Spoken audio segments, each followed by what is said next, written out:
एक गांव में कुशल नाम का एक लड़का रहता था जो कि बहुत गरीब था, लेकिन उसे चित्र बनाने का बहुत शौक था।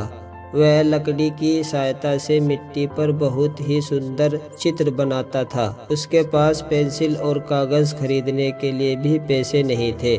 एक दिन एक बूढ़ा आदमी उसके सामने आया।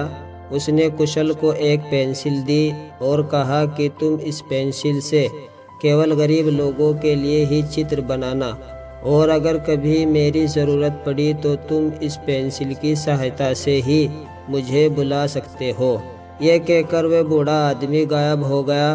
इसके बाद कुशल ने एक आम का चित्र बनाया तो वह आम असली आम में बदल गया। इससे कुशल को पता लग गया कि ये कोई साधारण पेंसिल नहीं बल्कि जादुई पेंसिल है। फिर उसने अपने परिवार के लिए कुछ अच्छे कपड़े बनाए और खाने की चीज़ें बनाई। अब वह इस पेंसिल की सहायता से गरीब लोगों की मदद करने लगा और गरीब लोगों को भोजन और कपड़े बनाकर देता था।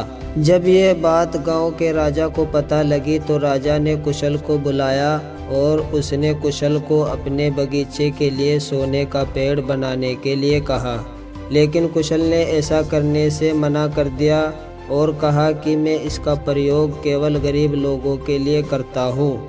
आप तो पहले से ही बहुत अमीर हैं। यह सुनकर राजा को गुस्सा आया और उसने कुशल से वह पेंसिल छीन ली और खुद ही चित्र बनाने लगा, लेकिन उससे कुछ नहीं हुआ। इसके बाद उसने वह पेंसिल वापस कुशल को देकर चित्र बनाने को कहा और बोला कि अगर तुम चित्र नहीं बनाओगे तो तुमको जेल में डाल देंगे। इस पर कुशल को बूढ़े आदमी की याद आई।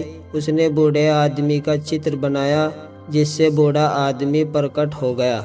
उसने राजा को समझाया कि ये पेंसिल कुशल को केवल गरीब लोगों की मदद के लिए मिली है। यदि इससे वह किसी अमीर व्यक्ति के लिए चित्र बनाएगा तो वो असल वस्तु में नहीं बदलेगा। इससे राजा को यह बात समझ में आ गई और अपनी गलती का एहसास हो गया, तो उसने कुशल को उपहार देकर छोड़ दिया।